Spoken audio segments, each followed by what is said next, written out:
Les similitudes.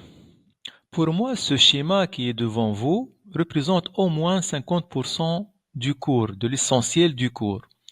Les similitudes sont de deux types. Il y a les similitudes directes, il y a les similitudes indirectes. Les similitudes directes se divisent en deux catégories, celles qui ont un rapport égal à 1, et ce sont les déplacements, les translations et les rotations, et celles qui ont un rapport différent de 1. Elles ont trois éléments caractéristiques, le centre, un rapport strictement positif et un angle.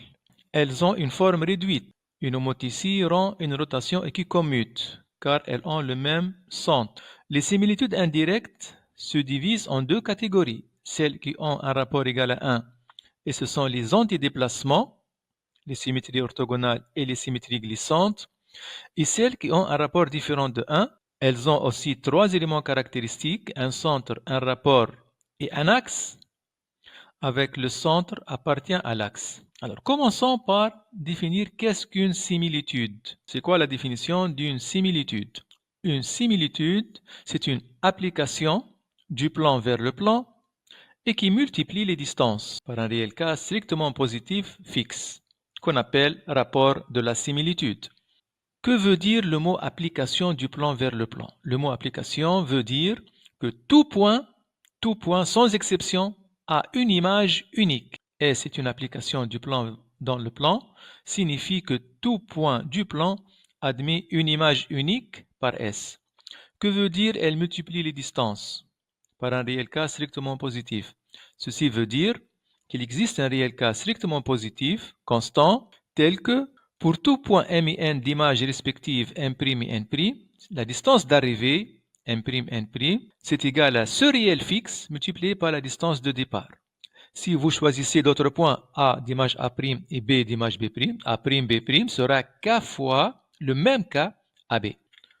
Voyons des exemples sur les similitudes. On va commencer par l'homoticie H de centre A et de rapport -2. Voilà le A. J'ai deux points ici P et Q.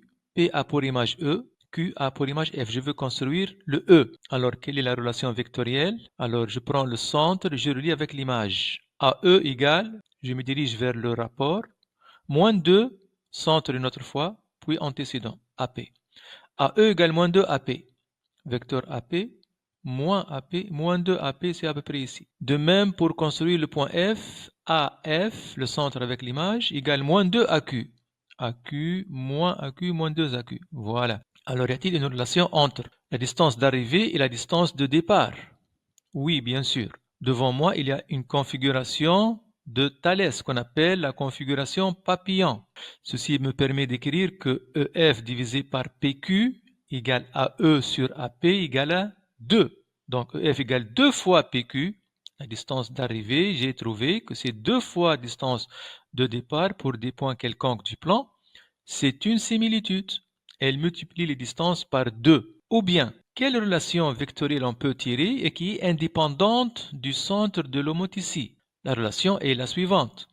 EF égale rapport multiplié par PQ, en respectant l'ordre. J'ai commencé par E, je commence par P. Moins 2 PQ. Je passe à la norme. La norme de ce vecteur, c'est la distance EF est égale la norme de ce vecteur. Le moins 2 sort de la norme avec une valeur absolue, c'est 2 fois PQ. Voilà donc cette homoticie-là, comme vous le voyez, la distance d'arrivée EF, c'est un réel fixe multiplié par la distance de départ. C'est une similitude de rapport 2. Remarquez bien, l'homoticie, elle est de rapport -2, mais si on la considère comme similitude, elle aura pour rapport 2. Une similitude a toujours un rapport strictement positif. En général, donc, si vous avez une homoticie de centre A et de rapport K qui envoie M vers N et P vers Q, on peut tirer la relation indépendante du centre qui est NQ égale rapport fois MP en respectant l'ordre. Vous avez commencé par N ici, vous commencez ici par son antécédent. On passe à la norme, on obtient NQ égale valeur absolue de K MP. Donc, une homoticie de rapport K est une similitude, il manque un I ici, de rapport valeur absolue de K, à ne pas oublier. Un deuxième exemple. Rappelons les isométries. Les isométries sont de deux types, déplacement et antidéplacement. Les déplacements, ce sont les translations et les rotations. Les antidéplacements sont les symétries orthogonales et les symétries glissantes. toutes ces transformations qui sont devant vous sont des similitudes. Pourquoi? Parce qu'elles conservent la distance. Toutes vérifient ceci, conservation de la distance. Donc, elles multiplient les distances par 1. Voilà. Donc, à ne pas oublier, toute isométrie est une similitude de rapport 1. Regardons maintenant cette application du plan vers le plan. Projection sur D1 parallèlement à D2. Je projette sur D1 parallèlement à D2. C'est quoi l'image de M par cette application? Alors, je projette le M sur D1. Mais dans quelle direction je le projette? Comme ça, ou bien comme ça, ou bien comme ça? Je le projette parallèlement à D2. Donc, je me déplace comme ça, hop, voilà. Ça, c'est l'image de M. Si je prends un autre point, par exemple ce point P, je le projette sur D1 parallèlement à D2, donc il me donne le même point. Si je prends ce point, Q, son image c'est A. Ce point N, je le projette, je tombe ici. Est-ce que cette projection est une similitude du plan? Non, ce n'est pas une similitude du plan. Pour plusieurs raisons. L'une des raisons, vous avez l'image de M, c'est A. Par cette projection. Vous avez aussi l'image de P, c'est A.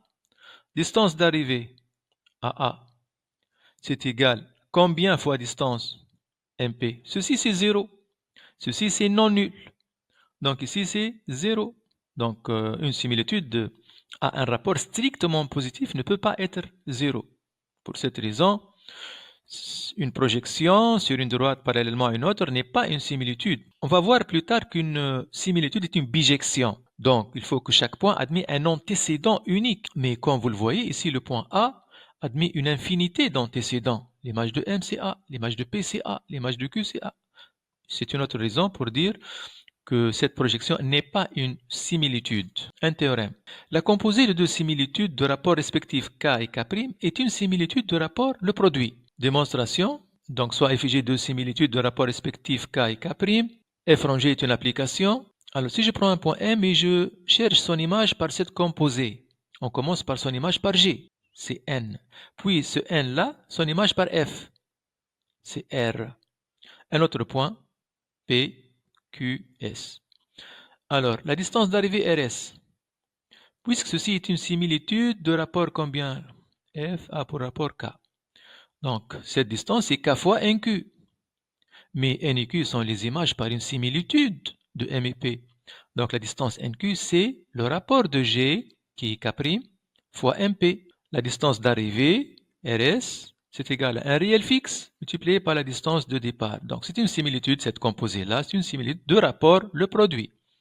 Exemple. Je vous propose d'arrêter la vidéo et de réfléchir quel est le rapport de chacune de ces deux composés.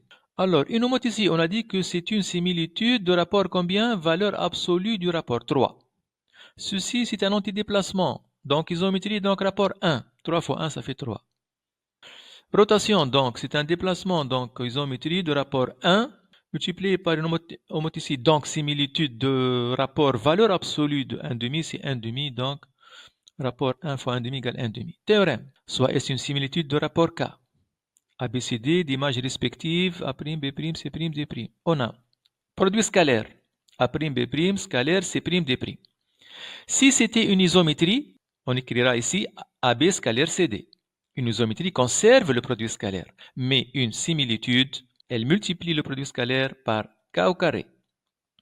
Donc la distance, elle est multipliée par K, le produit scalaire, il est multiplié par K au carré. Démonstration, donc pour ne pas allonger la vidéo, je vais expliquer rapidement. Donc remarquez ici A', B', C', D'. Il n'y a pas un point commun entre ces deux vecteurs.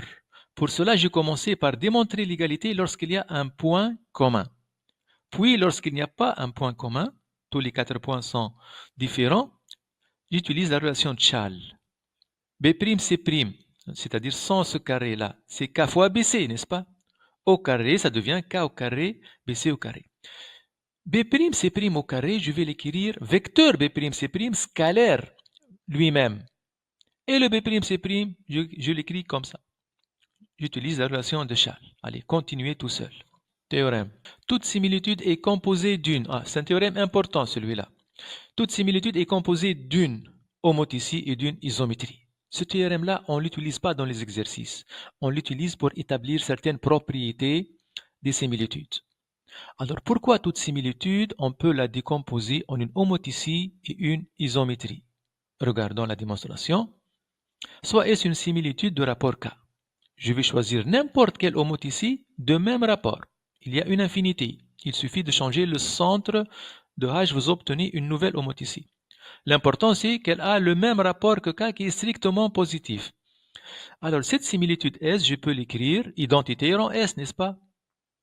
C'est comme si j'ai écrit le nombre 7 égale 1 fois 7. 1, c'est l'élément neutre pour la multiplication des réels. L'identité du plan, c'est l'élément neutre pour la composition des applications. Cette identité, je vais l'écrire H rang H moins 1. Si vous prenez une bijection, vous la composez avec sa réciproque, vous obtenez l'identité. Maintenant, l'emplacement de ces parenthèses, je vais le changer, je vais le translater, il deviendra ici. Pourquoi ça? Parce que on exprime ça par dire la composition des applications est associative. Alors, j'ai réussi à écrire S comme composé d'une homotycie, c'est ce qu'il veut, d'une isométrie. Ah, je ne suis pas sûr. Ceci, est-ce que c'est une isométrie? Alors, H, c'est une similitude. H-1, similitude. S, similitude. C'est une similitude. De rapport combien? C'est quoi le rapport de H-1? C'est 1 sur rapport de H, 1 sur K. Multiplié par le rapport de S, qui est K. H-1 rang S est la composée de deux similitudes, H-1 et S, de rapports respectifs, 1 sur K et K, 1 sur K et K. C'est donc une similitude de rapport 1. Une similitude de rapport 1, c'est une isométrie. H-1 rang S, celle-là, c'est-à-dire, c'est une isométrie. Donc, j'ai réussi à écrire S comme composé d'une homotycie et d'une isométrie. Alors, quelles sont les conséquences de ce théorème? Toute similitude peut s'écrire une homotycie rend une isométrie. OK? Isométrie, c'est une bijection. Composée avec une bijection, ça donne une bijection. Donc, une similitude de rapport K est une bijection. Donc, elle admet une réciproque. Sa réciproque est aussi une similitude de rapport combien? Comme pour les homotycies. Si c'était une homotycie de rapport K, sa réciproque sera une homotycie de rapport 1 sur K. Même chose pour les similitudes. Démontrons rapidement, c'est pas difficile. J'ai une similitude, elle envoie n vers n', n vers n'. Son rapport c'est K, donc la distance d'arrivée c'est K fois la distance de départ. Le f-1 va envoyer n' en m, n' en n, n'est-ce pas? Alors, quel est le rapport de f-1? Je prends la distance d'arrivée, je dois l'écrire quelque chose fois distance de départ. Je la tire d'ici. Mn c'est 1 sur K, n'. Donc, à ne pas oublier, la réciproque d'une similitude de rapport K est une similitude de rapport 1 sur K. L'image d'une droite par une similitude est une droite, puisque l'image d'une droite par une isométrie c'est une droite. Cette nouvelle droite, si on lui applique une homotycie, ça nous donne une droite, parce qu'on sait que l'image d'une droite par une homotycie est une droite, de même pour les isométries. L'image d'un cercle par une similitude est un cercle, car une isométrie envoie un cercle en un cercle. Ce nouveau cercle, si on lui applique une homotycie, ça nous donne un cercle. Une similitude conserve les angles géométriques, l'orthogonalité, le parallélisme, l'alignement, le barycentre. Par exemple, pourquoi conserve le barycentre? Car on a vu qu'une isométrie conserve le barycentre, et de même pour l'isomotycie. Ça veut dire quoi, elle conserve le barycentre? C'est-à-dire, si j'ai un point G, barycentre de A affecté du réel alpha, B, bêta et C, gamma, son image sera barycentre de A', l'image, B', C', mais affectée des mêmes coefficients. Que veut dire elle conserve le parallélisme? C'est-à-dire, si vous avez deux droites parallèles, D1 et D2, leurs images seront parallèles. Théorème. Deux similitudes qui coïncident en trois points non alignés coïncident sur tout le plan. Alors, soit F et G, deux similitudes, A, B, C, trois points non alignés, tels que F de A, A', F de B égale B', F de C égale C'. La similitude G coïncide avec F sur ces trois points, donc G de A égale A' aussi. De même, G de B, B', G de C, C'. Alors, remarquons tout d'abord que F et G ont le même rapport. Pourquoi? Le rapport de F, c'est quoi? Distance d'arrivée A', B' sur AB. Ou bien vous pouvez dire B', C' sur BC. Et le rapport de G, même chose. Distance d'arrivée sur distance de départ A', B' sur AB. Donc, remarquons d'abord que F et G ont le même rapport qui est A', B' sur AB. Maintenant, je vais faire F-1 rangé. Alors, G de A, c'est quoi? C'est A'. F-1 de A'. F-1 de A', c'est A. parce que f envoie A en A', donc f-1 va envoyer A' en A. Ça, c'est A. f-1 rangé, elle fixe A. De même, elle fixe B et C. Donc j'ai ici une transformation qui fixe 3 points non alignés. Mais c'est quoi ce f-1 rangé? f-1 rangé, c'est une similitude, car composé de deux similitudes. De rapport combien? Rapport de f-1. C'est l'inverse de celui-là, AB sur A'B', fois rapport de G qui est celui-là. Je simplifie par AB, je simplifie par A'B', je trouve 1. Donc ceci, c'est une isométrie. Une isométrie qui fixe 3 points non alignés, ça ne peut être que l'identité. Il n'y a pas d'isométrie qui fixe 3 points non alignés, sauf ou autre que l'identité. Donc f-1 rangé, c'est égal. Donc f-1 rangé est donc une isométrie qui fixe 3 points non alignés, donc elle est égale à l'identité, donc f égale g. Comment passer d'ici à ici? Je compose par f à gauche, f rang f-1 c'est l'identité, reste g toute seule. Je compose par f ici, f rang l'identité c'est f, car l'identité c'est l'élément neutre pour la composition des applications. Merci pour votre attention et à bientôt.